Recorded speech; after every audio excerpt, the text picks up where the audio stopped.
All right, so get this. We're diving into Marian apparitions. Uh-huh. You know, those supposed appearances of the Virgin Mary. Right. But we're taking a detour from the usual path here. Okay. We've got research and insights from a hypnotist who Interesting. uses some, let's say, unconventional method Unconventional. How? to explore these events. Okay, I'm intrigued. Lay it on me. Well, this hypnotist, Elena Barton, Okay. she works with a subject named Lily Mm-hmm. to access what she calls a different layer of awareness about these apparitions Interesting. and what they've uncovered as well. Yeah, It's not your typical Sunday school lesson. I bet. Let's hear it. One of the first things that jumped out at me was this concept of a carousel of images. A carousel. Yeah, it's like these apparitions aren't just isolated incidents happening randomly, Mm-hmm. but almost like a coordinated repeating projection, Oh, that's interesting. right? And if it's a projection, then who or what is doing the projecting? Exactly. And to what end? Right. It really challenges that whole idea of these events being purely divine and spontaneous. Totally. And then she goes on to link this carousel to pilgrimages. Okay. You know, those journeys people make to sacred sites. Right. She suggests they aren't just expressions of faith, Mm-hmm. but might actually be generating energy. Energy. No, that's an interesting thought. Yeah, and get this. She thinks all that energy is being directed toward the moon. The moon? Whoa, hold on. I know, it sounds wild. It does. So the moon is like, what, some kind of cosmic battery in this scenario. That's kind of how she describes it, yeah.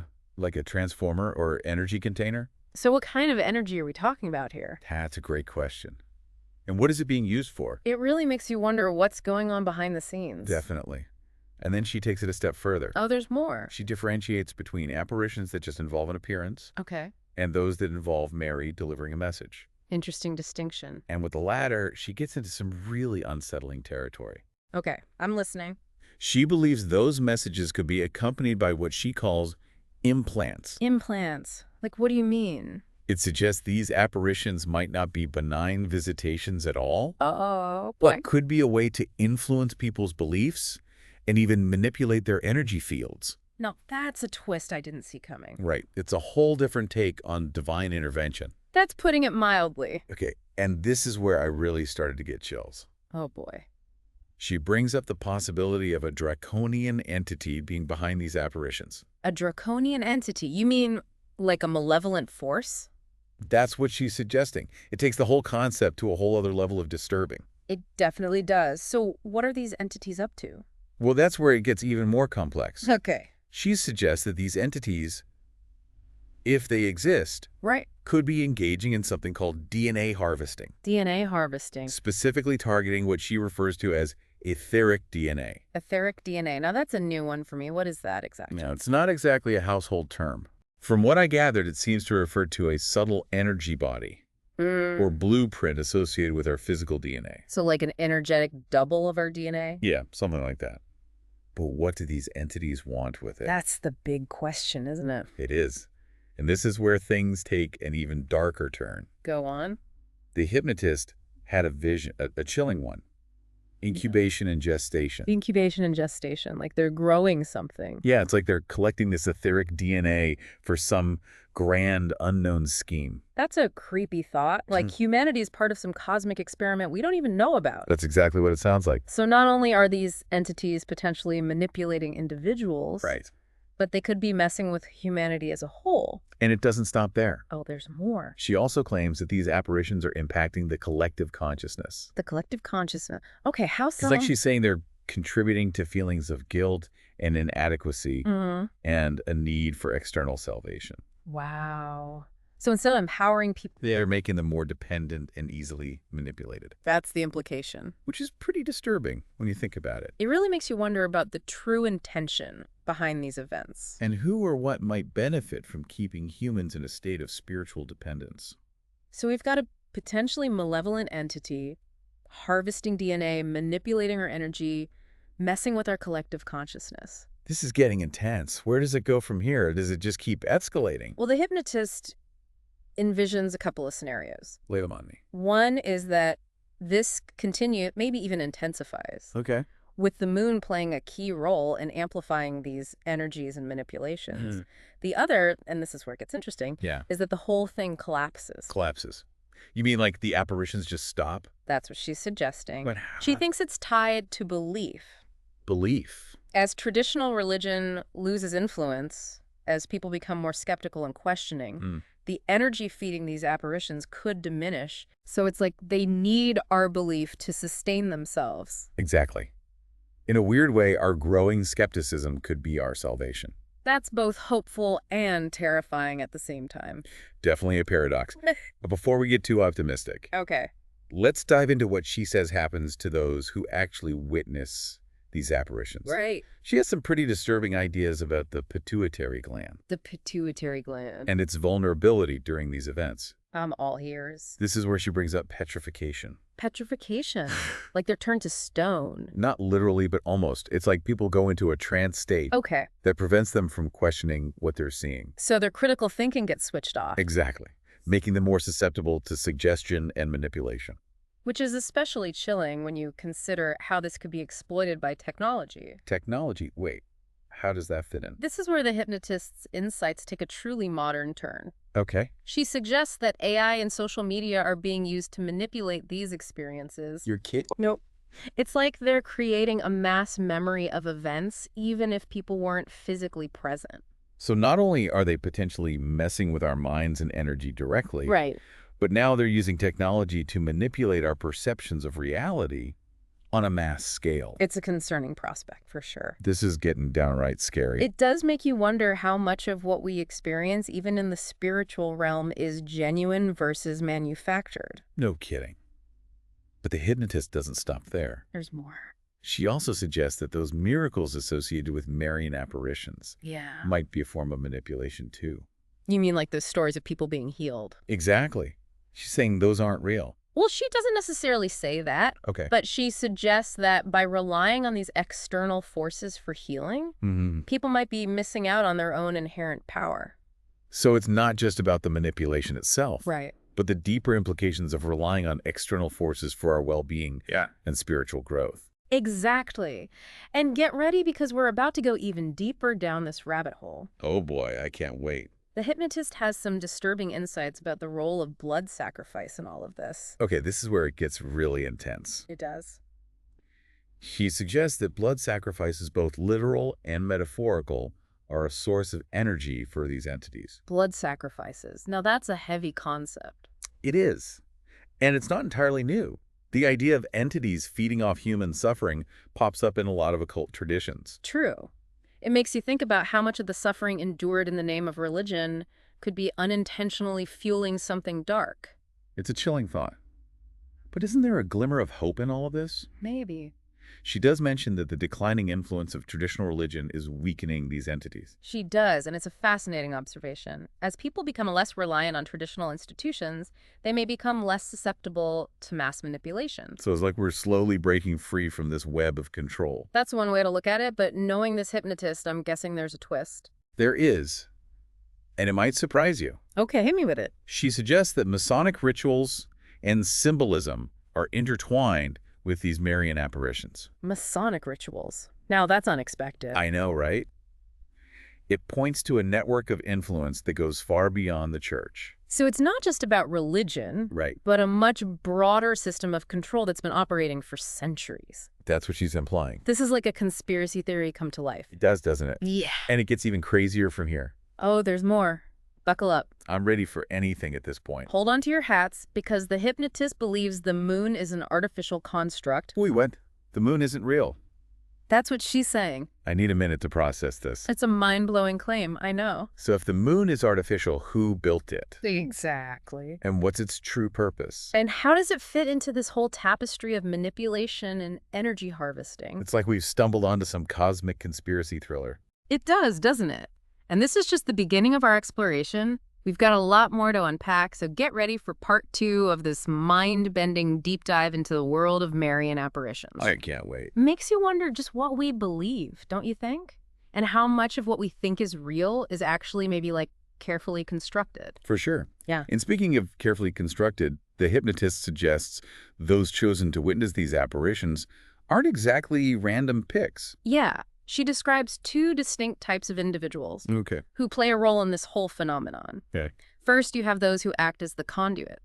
like a living projector. So they're the ones who embody the image of Mary that others see. Exactly. And according to the hypnotist, they experience a kind of petrification during the events. Petrification. They're aware, but they can't move or speak. It's as if their critical faculties are completely offline. Which I guess makes them the perfect vessel. Right? No chance of them questioning or disrupting the image being projected. And then you have the witnesses. Right. The people who actually see the apparition and spread the word. And she thinks these people are chosen for specific reasons. Oh, definitely. People with strong faith, a tendency towards unquestioning belief. Those who are easily swayed by authority figures. It's like they're handpicking the most susceptible individuals. To make sure the message takes root. Right. A very targeted form of manipulation, wouldn't you say? Absolutely. And it's interesting how she points out the staging of these events has, evolved over time. How so? Well, in the past, we saw apparitions witnessed by large crowds leading to mass hysteria pilgrimages and widespread devotion. Right, like Fatima Lourdes. Exactly. But you'll recall she sees this pattern shifting. Yeah, is it just because people are becoming more skeptical? Skepticism is part of it, but she suggests it's more nuanced than that. Yeah. The decline of traditional religion is a key factor, as institutions lose their grip on people's beliefs. So these entities have had to adapt their tactics. Exactly. So instead of these grand public displays, they're going for a more individualized approach. Right. And this is where technology comes into play. Social media, AI, all these tools can be used to create these personalized experiences tailored to a person's beliefs and vulnerabilities. So you're saying someone could experience an apparition tailored just for them? Playing on their deepest fears and desires. That's terrifying. Like the targeted ads, but on a spiritual level? You got it. You mentioned earlier that these individualized experiences might be even more potent than mass events. Because they bypass our critical thinking, they tap directly into our emotions, our subconscious beliefs, the things that drive us on a primal level. It's much harder to resist manipulation when it's tailored to exploit your specific weaknesses. It's a chilling progression. Yeah. And speaking of chilling, let's talk about those miracles associated with Marian apparitions, healings, prophecies, that sort of thing. Yeah. She has a pretty cynical view of those as well. While she doesn't outright deny that genuine healing can occur, she suggests many of these so-called miracles are carefully orchestrated. To reinforce a sense of dependence. You got it. If you believe you need divine interventions to heal or improve your life, then you're less likely to question the source of those interventions. The power structures that benefit from your belief. Exactly. It's a subtle but powerful form of control. Like a spiritual bait and switch. You get a quick fix, but at the cost of your autonomy. It's disturbing, to say the least. So if we're being targeted with personalized manipulations, staged miracles, what can we do to protect ourselves? How do we even know what's real anymore? That's the million-dollar question, isn't it? She emphasizes critical thinking, self-awareness, questioning everything we see and hear, especially when it comes to claims of supernatural authority. So we need to develop a healthy skepticism without becoming completely cynical. Right. Trust your gut, but also use your head. Anything else we can do to safeguard ourselves? Recognize and cultivate your own inner power. The more you understand your own strength, your own capacity for healing and transformation, the less susceptible you are to these external manipulations. Like building up your spiritual immune system. Exactly. The stronger you are, the less likely you are to be infected by these negative energies or manipulated by those who seek to exploit your weaknesses. Let's go back to something that really disturbed me. The connection she makes between these events and blood sacrifice. Oh, yeah. Can you talk about that a bit more? It's a difficult topic, but it's important to discuss. She suggests that these entities, if they exist, require energy to operate, to maintain their influence. And she believes they can draw that energy from various sources. Including blood sacrifice. Right, and not just literal blood sacrifices either. What else? What she calls metaphorical sacrifices. The suffering we endure in the name of faith, the self-flagellation, the pilgrimages made on bleeding knees, the emotional pain we suppress or offer up to a higher power. So all that suffering becomes fuel for these entities. It's a truly horrific thought. It is. It highlights the importance of understanding the true nature of sacrifice. Right. True sacrifice should empower, not diminish. It should come from love and strength, not fear and obligation. So it's about reclaiming the power of sacrifice. Yes. Ensuring it's a conscious choice made from a place of personal agency, not something imposed upon us. It's about recognizing the difference between authentic devotion and manipulation, disguised as piety. You got it. But remember that glimmer of hope we discussed? Yeah, the decline of traditional religion. Right. She suggests there's another force at play here. Another force, don't tell me we're going back to aliens. Not aliens, but something perhaps equally surprising. She believes that Masonic rituals and symbolism are deeply intertwined with these Marian apparitions, pointing to a network of control that operates alongside, and perhaps even in tandem with, traditional religious institutions. So it's not just about the Catholic Church or Marian apparitions. It's about a much broader system of influence. That's been subtly shaping our world for centuries. It's like a conspiracy theory come to life. It does have that element to it, but remember, we're dealing with a hypnotist perspective here, a glimpse into a potentially altered state of consciousness. Whether or not these claims hold up under scrutiny is another matter entirely. Fair enough. Yeah. But let's say, for the sake of argument, that there's some truth to what she's saying. What would be the purpose of this Masonic influence? What are they trying to achieve? That's the question, isn't it? And unfortunately, she doesn't offer any concrete answers. She hints at a complex web of power control and manipulation, but the specifics remain shrouded in mystery, which leads us back to the most mind-boggling claim of all, the artificial moon. I'm still trying to wrap my head around that one. If the moon is artificial, as she claims, who built it? And for what purpose? Those are the million-dollar questions, and she only provides cryptic clues. She describes the moon as a metallic transformer designed to distort energy and influence events on Earth. But she doesn't delve into the who, why, or how of its creation. It's like we're left with this giant unanswered question mark hanging in the sky. If she's right, it changes everything we thought we knew about our place in the cosmos. It does, and it leads to even more questions. If the moon is artificial, what other celestial bodies might be manipulated or even manufactured? What other secrets are hidden from us? It's enough to make you question everything you thought you knew about reality. But I have a feeling we're not done yet. There's still more to this story, isn't there? You have a good instinct. We've covered a lot of ground, but we've only scratched the surface. There's still one more piece of the puzzle to explore. Well, let's not keep our listeners in suspense. Yeah. Let's dive into the final part of this deep dive and see where it leads us. So we've talked about the apparitions, the possible manipulation, even the moon. It's a lot to take in. But is there some central point to this whole thing? That's where it gets even more fascinating. Remember those energy portals? The ones linked to pilgrimages and the moon? Uh-huh. She suggests they're not just random occurrences. They're tied to specific geographic locations. Okay. She calls them hyzers. Hyzers? What are Yeah. those? Some kind of ancient power spot. Yeah, you could think of them that way. Places with unique energetic properties, almost like they naturally amplify the energy flowing through them, making them ideal for, well, whatever these entities are doing. So the location itself plays a role. Exactly, and she suggests these hyzers aren't static. They fluctuate based on the Earth's energy flow. It's almost like these swirling vortexes of energy, constantly shifting and changing. It's giving me Little Lines vibes. You know, those supposed invisible pathways of energy that crisscross the Earth? She doesn't connect them to ley lines specifically, but the idea is similar. She believes these hyzers are strategically chosen. By whom, though? The entities. She doesn't get into specifics, but it's clear she believes there's intelligence behind it. And here's where it gets even more fascinating. She links the construction of temples, shrines, and other religious structures at these hyzers to a further amplification of their power. So it's like a feedback loop. Humans are drawn to these places, they build structures, focus their energy there, Yeah. and it all feeds back into the system, making these locations even more potent. Exactly. And this is where her concerns about technology come in. She argues that social media, with its ability to connect people across vast distances and focus attention on specific events, is adding another layer to this energetic amplification. So even if we're not physically present, our attention online is feeding into this energetic system. That's the idea. And it suggests that these entities, or whoever is orchestrating these events, are very much aware of and utilizing the power of the digital age.